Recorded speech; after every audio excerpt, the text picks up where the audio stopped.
गुरुर्ब्रह्मा गुरुर्विष्णुः गुरुर्देवो महेश्वरः गुरुः साक्षात् परब्रह्म तस्मै श्री गुरवे नमः। ॐ शान्ति शान्ति शान्तिः।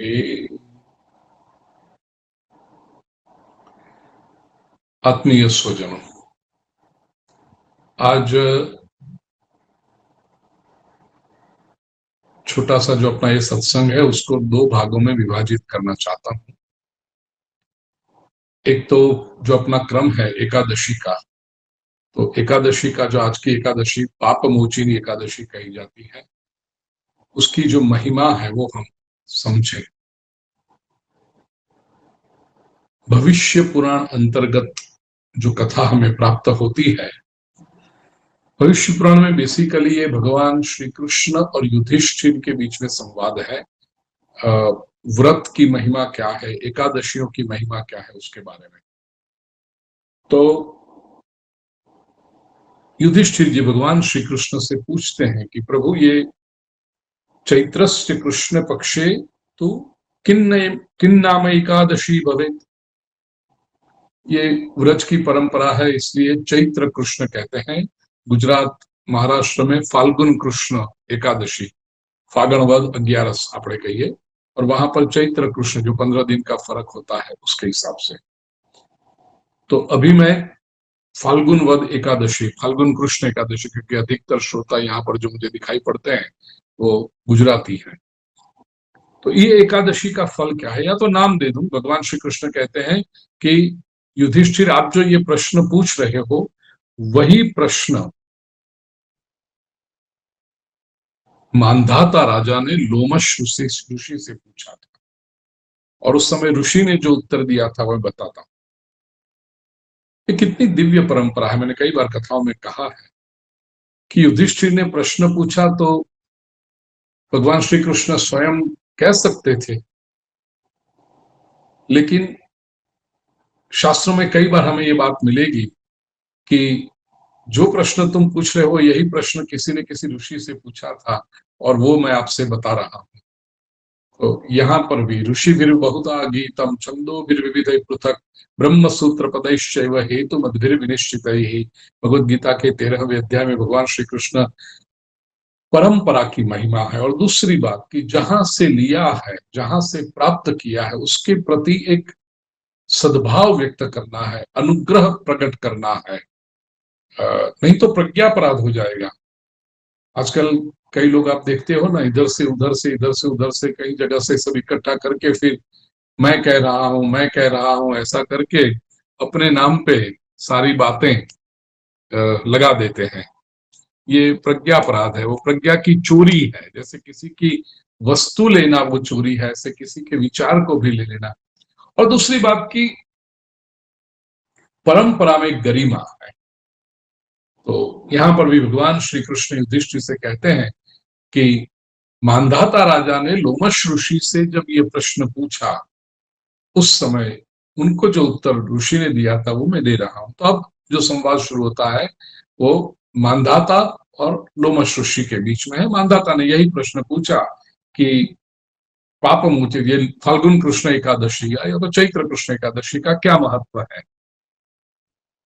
लोमश ऋषि कहते हैं कि इसे पाप मोचिनी एकादशी कहा जाता है, और ये एकादशी पिशाच पने से मुक्ति दिलवाती है, पिशाच पने का नाश करती है। अब यहां पर जो कथा आएगी आप समझ लीजिएगा कि एक तो पिशाच पना अर्थात पिशाच योनि, पिशाच स्वरूप में जाना, और वहां पर जो सहन करना होता है वो सब सहन करना, वो एक अर्थ है। और दूसरे पिशाची वृत्ति से मुक्ति देना, ये बहुत बड़ी बात है। तो ये जो कथा है, कुबेर का एक वन है जिसका नाम है चैत्र रथ, नाम का वन है कुबेर का। बड़ा सुंदर वन है, विशेष करके वसंत ऋतु में तो उसमें बहुत सुंदर पुष्प खिलते हैं, प्राकृतिक सौंदर्य प्रकट हो जाता है। और प्रिय सज्जनों, याद रहे अभी भी वसंत ऋतु चल रही है, स्प्रिंग चल रही है। तो ये समय के अनुरूप ये प्रसंग है। बसंत ऋतु में ये चैत्र रथ वन में बहुत सारी अप्सराएं आती हैं, किन्नर आते हैं, गंधर्व आते हैं, इंद्र भी वहां पर क्रीड़ा करने के लिए आता है। और उस समय चूंकि ये बहुत सुंदर स्थान है, इसलिए ऋषि मुनि वहां पर तपस्या भी करते हैं। इस वन में मेधावी नाम के एक मुनि तपश्चर्या कर रहे थे। और जैसा कि हम बार बार पुराणों की कथाओं में सुनते हैं कि जब भी कोई ऋषि तपश्चर्या करे तो वहां कोई न कोई अप्सरा ऋषि की तपश्चर्या का भंग करने के लिए आ जाती है। तो यहाँ पर मंजू घोषा नाम की एक अप्सरा ऋषि को मोहित करने के लिए, ऋषि की तपश्चर्या का भंग करवाने के आशय से वहां आई है। अब अप्सरा तपस्या का भंग तो करना चाहती है, लेकिन साथ में उसको डर भी लगता है कि यदि ऋषि ने शाप दे दिया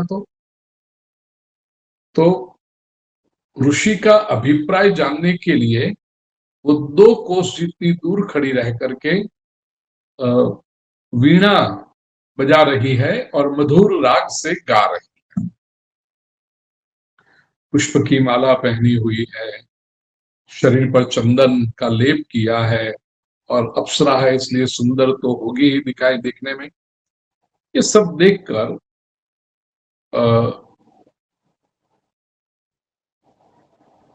जो ऋषि तपश्चर्या कर रहे हैं, मेधावी ऋषि, शिव भक्त हैं, शिव की उपासना कर रहे हैं, मानो मंजू घोषा की क्रीड़ाओं पर कामदेव भी अपनी कृपा वृष्टि करते हैं। यहां पर लिखा है कि कामदेव मानो भगवान शंकर के प्रति अपना बदला लेना चाहता हो, क्योंकि भगवान शंकर ने तीसरा नेत्र खोल करके कामदेव को भस्मीभूत किया है, तब से कामदेव अनंग शरीर के बिना रहता है। तो कामदेव भी मंजू घोषा के जैसे साथ हो गया और उसको मदद करने लगा। और ये जो पूरा वातावरण निर्माण हुआ, देखा कि मुनिराज कोई विरोध नहीं कर रहे हैं, तो फिर केवल गाना छोड़ करके अप्सरा नाचना भी शुरू कर देती है। थोड़ी और समीप आई, जिनके शरीर पर सफेद जनेऊ की शोभा है, और ऋषि भी इतने आकर्षक हैं, इतने हैंडसम हैं, इतने सुंदर हैं दिखने में, कि अप्सरा पहले तो केवल ऋषि का तपोभंग करने के आशय से आई है, लेकिन अब तो वो स्वयं ऋषि के प्रति आकर्षित हो गई है। कामदेव ने भी मुनि को वश कर लिया। मुनि फिसले, धीरे धीरे आकर के अप्सरा एकदम मुनि से आलिंगन करती है, लिपट गई है उनके साथ में। और लिखा है भविष्य पुराण में कि मेधावी मुनि ये मंजू घोषा अप्सरा के साथ उस वन में क्रीड़ा करने लगे। श्लोक देखिएगा भविष्य पुराण का।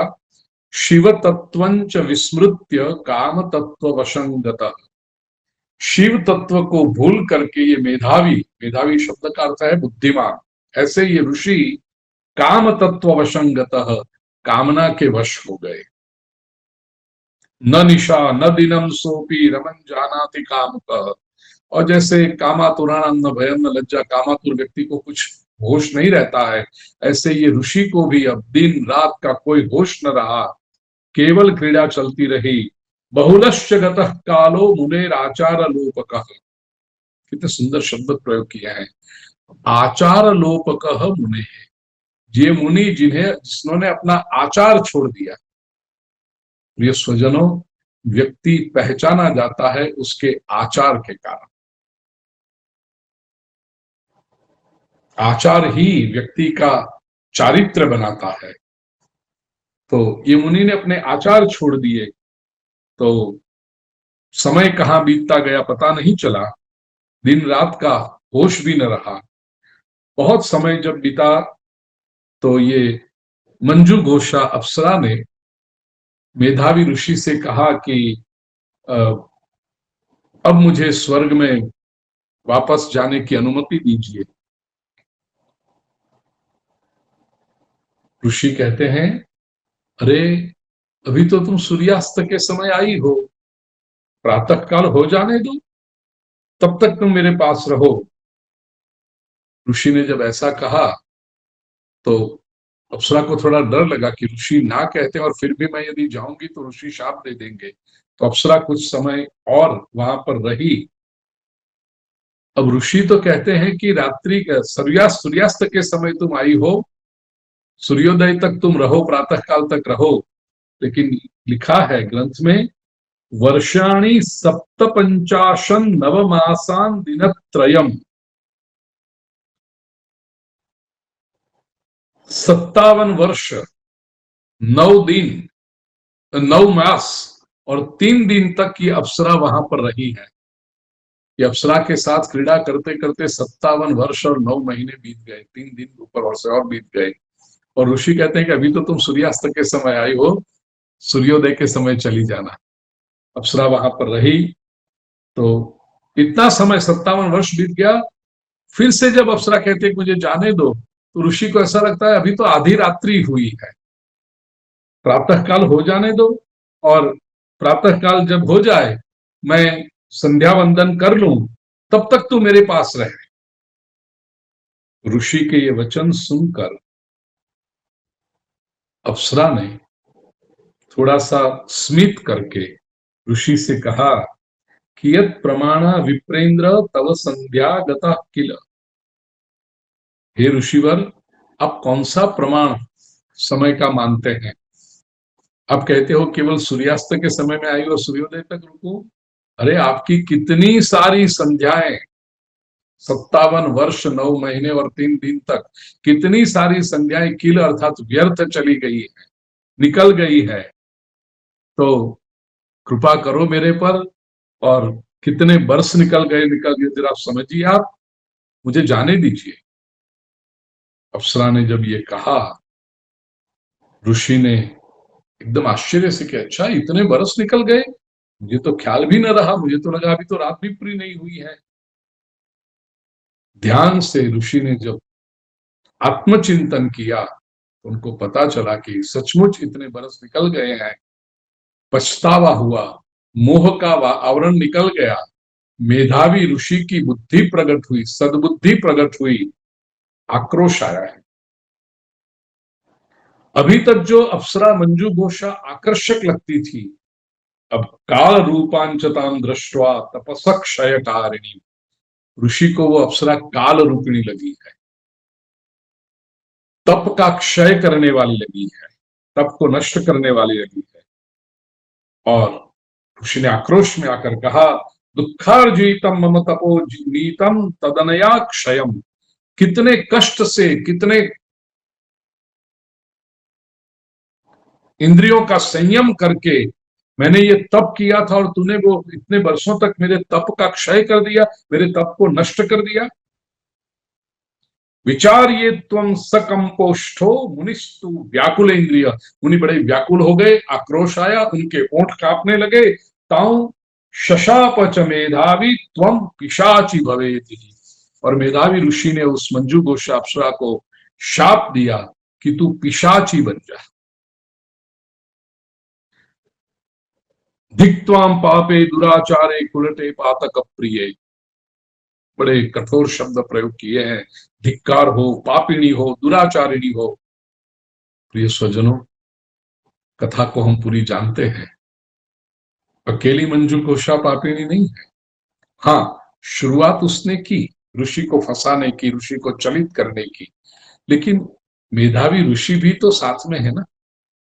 अकेली मंजू घोषा तो कुछ नहीं कर सकती थी, लेकिन जब आंखें खुली, होश संभाला, तो ये अपमानजनक शब्द ऋषि मंजू घोषा के लिए कहते हैं कि तुम उल्टा हो, दुराचारिणी हो, पाप पाप तुम्हें बहुत प्रिय है।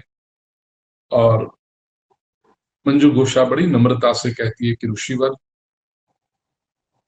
आप प्रसन्न होइए, ये मुझे जो आप शाप दे रहे हैं ये शाप का मोचन कैसे हो, शाप दूर कैसे हो, उसका भी आप मुझे उपाय बताइए।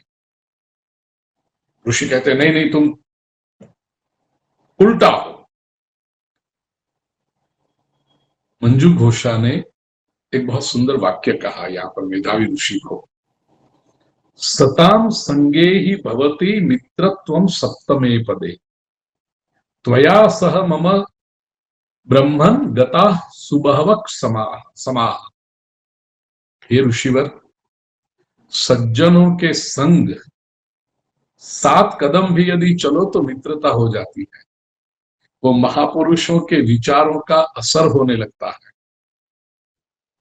आपके साथ तो मैंने कितने बरस बिताए, तो इतनी कृपा भी आप मुझ पर नहीं करोगे? मेरे शाप को दूर करने का प्रयास कीजिए, कोई उपाय बताइए। मंजू घोषा ने जब ये कहा तो मेधावी ऋषि ने उसे कहा है कि फाल्गुन कृष्ण एकादशी, जो आज की है पाप मोचिनी एकादशी कही जाती है, और उत्तर भारत की दृष्टि से तो चैत्र कृष्ण एकादशी, उसका व्रत करने से तेरे पाप, ये शाप शांत होगा और तेरा पिशाचपना निकल जाएगा, पिशाचीपना। ऐसा कह के अप्सरा तो प्रणाम करके चली गई और मेधावी ऋषि अपने पिता च्यवन ऋषि के आश्रम में आए। पिता अपने पुत्र को जब देखता है ना, पिता को पता चल गया कि कुछ गड़बड़ है। पूछा, पुत्र तेरे मुख पर तेज क्यों नहीं दिखता है, तेरा मुंह छोटा क्यों हो गया है, तेरी आंखों में देखकर मुझे पता चलता है कि कुछ हुआ है, बताओ क्या हुआ, तुम्हारा तपोबल क्यों चला गया? मेधावी ऋषि ने जब पिता च्यवन ऋषि से बात की कि ऐसा हुआ है, तो मैंने अप्सरा के साथ क्रीड़ा की, इतने वर्षों तक क्रीड़ा की, बहुत बड़ा पाप किया है पिताजी, आप मुझे बताओ कि मेरे पाप कैसे दूर होंगे, मेरे पापों का क्षय हो। च्यवन ऋषि ने भी अपने पुत्र मेधावी को यही फाल्गुन कृष्ण एकादशी, पाप मोचिनी एकादशी का व्रत करने को कहा कि इससे सभी पापों का नाश होता है, ये व्रत तुम करो।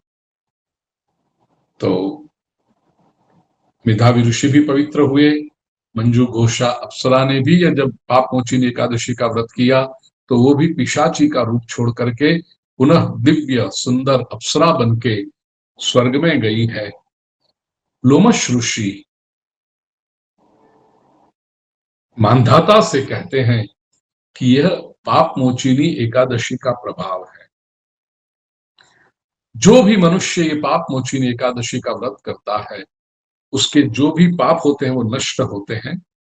और आप सब स्वजनों के लिए कहूं, आत्मीय स्वजनों, प्रिय, जो ये पाप मोचिनी एकादशी की व्रत की कथा का जो वो श्रवण करता है, उसको वर्णन करने वाले और श्रवण करने वाले, पाठ करने वाले और श्रवण करने वाले को 1000 गायों का दान करने का पुण्य प्राप्त होता है।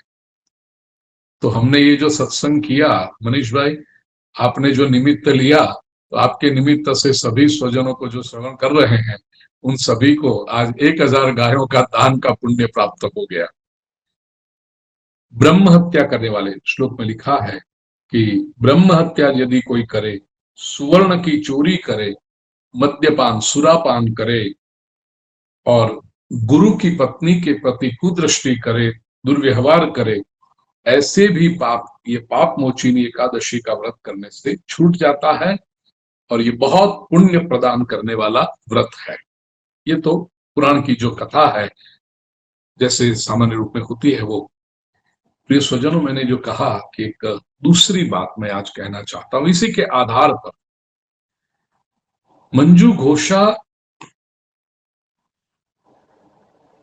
अप्सरा ने मेधावी ऋषि से जो बात कही शाप का उपशमन करने के लिए कि सताम संगे ही भवति मित्रत्वम सप्तमे पदे, महापुरुषों का संग 7 कदम भी यदि उनके साथ चलो तो मित्रता हो जाती है। महापुरुषों का प्रभाव व्यक्ति के ऊपर पड़ने लगता है। लेकिन वो कब हो? कई बार हम देखते हैं कि कुछ लोग बरसों तक महापुरुषों के साथ रहते हैं लेकिन उनके जीवन में कोई परिवर्तन नहीं आता। प्रिय स्वजनों, इसके लिए दो बातें चाहिए। महापुरुष के प्रति श्रद्धा चाहिए और दूसरा, महापुरुष के प्रति आदर भाव जो है, मर्यादा, रिस्पेक्ट का भाव, वो हमेशा बना रहना चाहिए। जैसे संस्कृत में कहा है, अति परिचयाद अवज्ञान। किसी भी व्यक्ति का जब क्लोजनेस हो जाए, प्रॉक्सिमिटी आ जाए, उससे होता है अति परिचय। आप जब बहुत समीप आ जाते हो तो मनुष्य का एक स्वभाव है कि वो जिस व्यक्ति के भी हम समीप आए हैं उसके ऊपर हम अपना अधिकार जताने लगते हैं। उसमें संवेदना होती है, अपनापन भी होता है, लेकिन एक अधिकार आने लगता है और अधिकार के कारण व्यक्ति महापुरुष की महानता को, उसके गौरव को नजरअंदाज कर देता है, चूक जाता है। फिर क्या, अंग्रेजी में जिसको कहते हैं ना, टेकन फॉर ग्रांटेड, अरे हो तो अपने ही है ना, अरे वो तो अपने, हम तो बात जानते हैं ना। ये जब करने लगते हैं तो महापुरुष के गौरव को नहीं पहचान सकते और उसके कारण उसका जो लाभ होना चाहिए था, उसके प्रभाव का परिणाम होना चाहिए था, वो नहीं होता है। You create a sort of shield around you, कि अब वो महापुरुष को जब बहुत अपना मानने लगे और आदर चूक गए तो ये नहीं होता है। अन्यथा महापुरुष का सानिध्य विश्रामदायक है, जीवन की समस्याओं को हल करता है, उससे भी बढ़कर कहूं मन को शांति प्रदान करता है। और आज कुछ पढ़ता हूं, कुछ सुनता हूं तो रोज कुछ न कुछ प्राप्त होता है। और जब ऐसे सत्संग हो, कोई सामने आया हो तो रत्न उनको प्राप्त हो जाते हैं। ऐसा एक रत्न आज एकादशी के पर्व पर, या पापमोचिनी एकादशी के पर्व पर आप सब मेरे अपने हैं, इसलिए मैं बात देना चाहता हूं। प्रिय स्वजनों, एक सुंदर ग्रंथ है हनुमान नाटक। विशेष करके राम कथा में आपने सुना होगा मेरी व्यासपीठ से, मैं कई बार उसका संदर्भ लेता हूं। ये हनुमान नाटक की थोड़ी सी ब्रीफ कहानी बताऊं, उसके बाद में ये श्लोक मैं कहना चाहता हूं। ये कहानी मैंने कभी व्यासपीठ से अभी तक तो नहीं बताई, पहली बार बता रहा हूं आप सबको। महर्षि वाल्मीकि ने रामायण ग्रंथ लिखा, ये हम सब जानते हैं।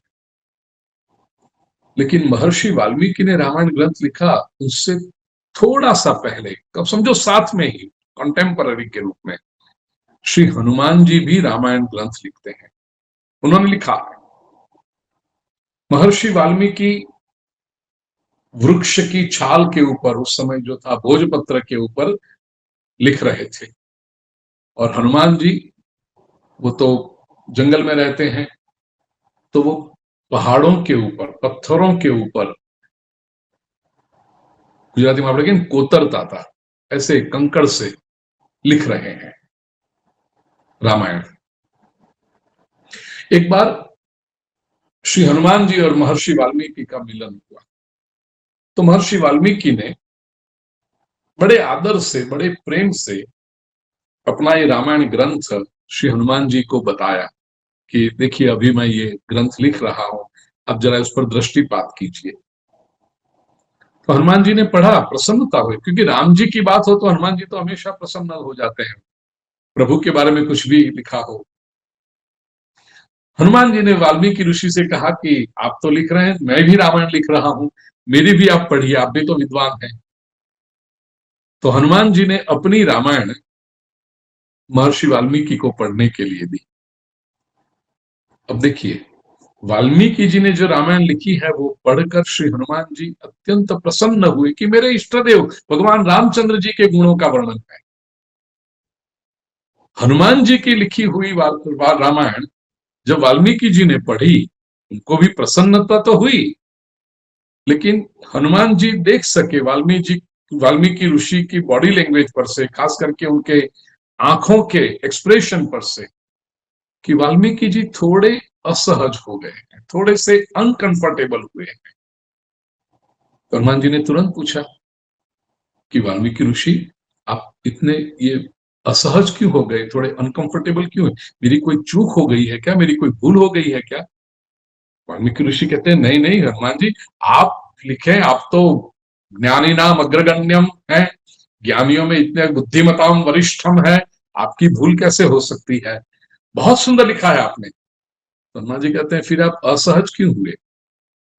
वाल्मीकि ऋषि नहीं, ऐसा कुछ नहीं। हनुमान जी कहते हैं वाल्मीकि जी, मैं समझ गया, आप बताना चाहते हो तो बताइए, न बताना हो तो आपकी इच्छा। वाल्मीकि जी को भी लगा कि एक तो मैं असहज हुआ हूं, और ये न बताऊं तो और बात बिगड़ेगी हनुमान जी के सम्मुख। वाल्मीकि जी ने कहा हनुमान जी, जब तक मैं लिख रहा था तब मैंने सोचा था कि ये तो विश्व की प्रथम रचना है। राम जी का ऐसा सुंदर चरित्र सबसे पहली बार लिखने वाला मैं हूं, भविष्य में और लोग लिखेंगे, लेकिन प्रथम रचयिता मैं हूं, और मुझे अपनी कृति बहुत पसंद थी। लेकिन आपकी रचना जब मैंने देखी तो मुझे लगता है मेरी रचना तो कुछ नहीं उसके सामने। जब आपकी रचना समाज के सामने आएगी तो मेरी रामायण कौन पढ़ेगा? सब आपकी ही पढ़ेंगे, क्योंकि आपने जो लिखा है भगवान रामचंद्र जी को, हनुमान जी आप जो जानते हैं सब, उससे बढ़कर और कौन जान सकता है? तो असहज में इसलिए हुआ, वाल्मीकि ऋषि कहते हैं कि मेरी रामायण फिर लोग पढ़ेंगे नहीं, ये लोग याद नहीं कर रखेंगे। हनुमान जी कहते बस इतनी बात है, बिल्कुल चिंता मत करो। वाल्मीकि ऋषि के सामने देखते हुए ही हनुमान जी ने जो जो पत्थर के ऊपर रामायण अपनी लिख रखी थी, वो सारे पत्थर समुद्र में पधरा दिए। बस हो गया वाल्मीकि जी, अब मेरी रामायण कोई नहीं पढ़ेगा, किसी को मालूम भी नहीं पड़ेगा, केवल आपकी ही रामायण रहेगी और आपकी ही रामायण पढ़ी जाएगी। समय बीता। ये देखिए महापुरुषों की कितनी करुणा होती है, कितनी उदारता होती है। समय बीता। प्रिय स्वजनों, भोज राजा, ये बात का जब पता चला तो भोज राजा ने, जहां पर श्री हनुमान जी ने ये पत्थर, रामायण लिखे हुए पत्थर जो फेंके थे, वो सब बाहर निकलवाए। क्योंकि भोज राजा स्वयं बड़े विद्वान थे, साहित्य प्रेमी थे, धर्म प्रेमी थे, उन्होंने सब बाहर निकलवाए। लेकिन इतने वर्षों बीत गए थे, हजारों वर्ष बीत गए थे, तो अब कंकड़ से पत्थर पे लिखा हुआ कितना टिकेगा? पानी के अंदर पानी के प्रहार लगते रहते हैं। तो पूरी रामायण तो नहीं मिली, लेकिन कुछ कुछ अंश मिले। वो भोज राजा ने अपने विद्वानों के साथ, पूरी कमेटी बिठाई होगी, और उनके साथ वो पूरा संकलन किया, कंपाइलेशन किया। और भोज राजा ने जो कंपाइलेशन किया हनुमान जी की लिखी हुई रामायण, उसको नाम दिया हनुमान नाटकम। बड़े सुंदर श्लोक है। उसका पहला जो मंगलाचरण का श्लोक है, वो मैं आपके साथ आप शेयर करना चाहता हूं। कनेक्शन मुझे इसलिए आया कि ये जो मंजू घोषा अप्सरा ने, सताम संगे ही भवती मित्रत्वम सप्तमे पदे, महापुरुषों के साथ 7 कदम भी चलो तो मित्रत्व प्राप्त होता है, महापुरुषों की प्रसादी प्राप्त होती है। हनुमान नाटक में हनुमान जी लिखते हैं मंगलाचरण में, राम नाम की महिमा करते हुए,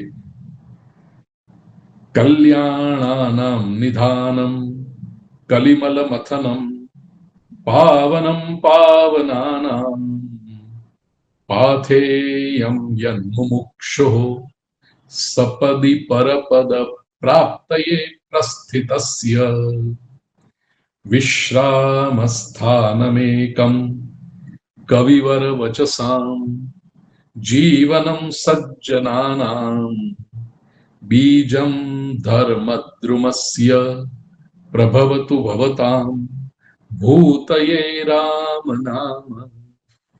संस्कृत भाषा का सौंदर्य ही अलग है, संस्कृत भाषा का माधुर्य ही अलग है। राम नाम कैसा है? कल्याणानाम निधानम, कल्याणानाम शुभानाम निधि, निधानम निधि भंडार है। कलिमल मथनम, कली का जो मल है, कली का जो कचरा है, क्या है? पाप, उसका मथन कर दे तो कली का जो परिणाम होता है पाप को दूर कर दे, ऐसा ही राम नाम। और पावनम पावनानाम, श्रीमद् भागवत के महात्म्य में भी कृष्ण कथा के लिए कहा पावनम पावनानाम, जो पवित्र है, पावन का अर्थ है जो पवित्र करता है, उसको भी पवित्र करे ऐसा। पाथेयम यन मुमुक्षो, जो मुमुक्षु है, ये संसार बंधन से, माया से मुक्ति के लिए प्रयास करते हैं, साधना करते हैं, ऐसे मुमुक्षों का पाथे, पाथे का अर्थ भोजन। कहीं दूर यात्रा पे जाओ तो पुराने समय में घर से बनाकर सब ले जाते थे, उसको कहते हैं पाथे, रास्ते में जो हो। अब तो वो परंपरा चली गई, अब तो जहां से भी फोन कर दो तो ट्रेन में भी आ जाता है, फ्लाइट में भी आ जाता है, बाय रोड जाओ तो रास्ते पर होटलों की लाइन लगी है। तो अब पता नहीं मुझे कोई सब ये पाथे लेकर चलते होंगे कि नहीं, लेकिन सात्विक लोग होते हैं वो, या तो गुजरात में जब ट्रैवल करता हूं तो धीरेन भाई साथ में होते हैं, बहना मनीषा, वो पाथे हमेशा साथ में रखती है। हम कभी होटल में नहीं जाते। तो पाथे यम मुमुक्षो हो, मुमुक्षुओं के लिए जो पाथे है, सपदी परपद प्राप्तये प्रस्थितस्य, परपद प्रस्थितस्य, परपद परम पद श्रेष्ठ पद मोक्ष पद को प्राप्त करने के लिए, परपद प्राप्त, ये मोक्ष पद को प्राप्त करने के लिए प्रस्थित से, जो निकल पड़े हैं, जो साधना कर रहे हैं, उनको सपदी, बहुत सुंदर, तुरंत जल्दी से प्राप्ति करा दे ऐसे। और ये लाइन मुझे बहुत पसंद है। आज पूरे दिन जैसे मन में, जैसे कोई पुरानी फिल्म का गाना हो और उसको गुनगुनाते रहो, आज पूरे दिन मेरे मन में ये चलता रहा। विश्राम स्थानमेकम कविवर वचसाम जीवनम सज्जनानाम, विश्राम स्थानमेकम, सज्जनानाम जीवनम, सज्जनों का जो जीवन है वह एकमात्र, मानो कविवर श्री हनुमान जी का वचन है ऐसा। और विश्राम स्थानमेकम, जो विश्राम दिलाता है। प्रिय स्वजनों, सुषुप्ति अवस्था, सो जाना एक बात होती है। पर्शियन भाषा में, उर्दू में जो या तो संस्कृत में भी आराम, वो एक अलग बात होती है, और विश्राम अलग स्थिति है। कभी प्रश्न पूछना तो उसके ऊपर चिंतन करेंगे। रेखा गाड़ी में साथे हुए तारे पूज्य करेगा कि आराम क्या है और विश्राम क्या है। आराम, चलो बता देता हूं। आराम क्या है? केवल शरीर को शांत करे, शरीर की पीड़ा को, शरीर के परिश्रम को दूर करे, वो आराम है। और विश्राम शरीर के परिश्रम को दूर करे, मन के परिश्रम को भी दूर करे, मन की चिंता, निराशा, अशांति इत्यादि को भी दूर करे, और ऊपर से प्रसन्नता प्रदान करे, उसको विश्राम कहते हैं। विशेषण जो होता है वो उसमें तो केवल थकान दूर कर दे, वो आराम है। लेकिन थकान दूर करके, केवल शरीर की नहीं, मन की भी थकान दूर करके प्रसन्नता प्रदान करे, ऊर्जा प्रदान करे, उसको विश्राम कहते हैं। तो विश्राम में केवल थकान दूर करने की बात नहीं है, पॉजिटिविटी भी उसमें साथ में आ जाती है। विश्राम स्थान एकम, ये संसार में प्रिय स्वजनों केवल थकान दूर नहीं करनी है, पॉजिटिविटी भी लानी है। उसके लिए एकमात्र स्थान है कविवर वचसाम, विद्वानों की वाणी, और जीवनम सज्जनानाम, सज्जनों का जीवन। कोई सज्जन के साथ में आप रहो, कोई साधु पुरुष, कोई साधक, कोई उपासक, कोई सात्विक व्यक्ति, महापुरुष, उसके साथ रहो, उसकी वाणी को श्रवण करो, तो विश्राम स्थानम एकम ऐसा है। बीजम धर्म द्रुमस्य, धर्म रूपी वृक्ष, द्रुम का अर्थ है वृक्ष, धर्म रूपी वृक्ष का मानो बीज है ऐसे।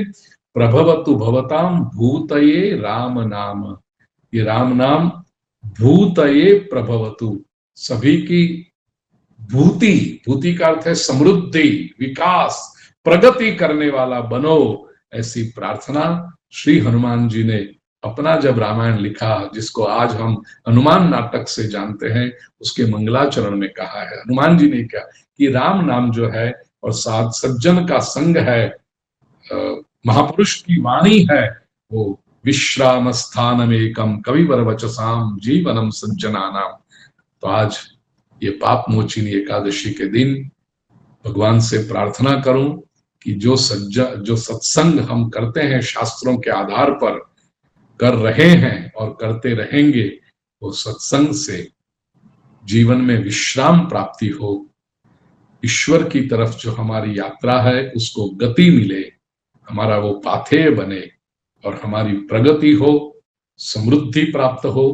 केवल संपत्ति की समृद्धि तो प्राप्त अवश्य हो, लेकिन साथ में विचारों की समृद्धि, संवेदना की समृद्धि, ऐसे कई प्रकार की समृद्धि हमें प्राप्त हो। यही भगवान श्री कृष्ण के चरणों में, भगवान महादेव के चरणों में, माँ जगदम्बा के चरणों में, भगवान रामचंद्र जी के, और जो आज श्लोक जो लिया है श्री हनुमान जी के चरणों में प्रणाम करते हुए, प्रार्थना करते हुए आज की वाणी को विराम दूं। कृष्णाय वासुदेवाय हरये परमात्मने प्रणतक्लेशनाशाय गोविन्दाय नमो नमः। ॐ शान्ति शान्ति शान्ति।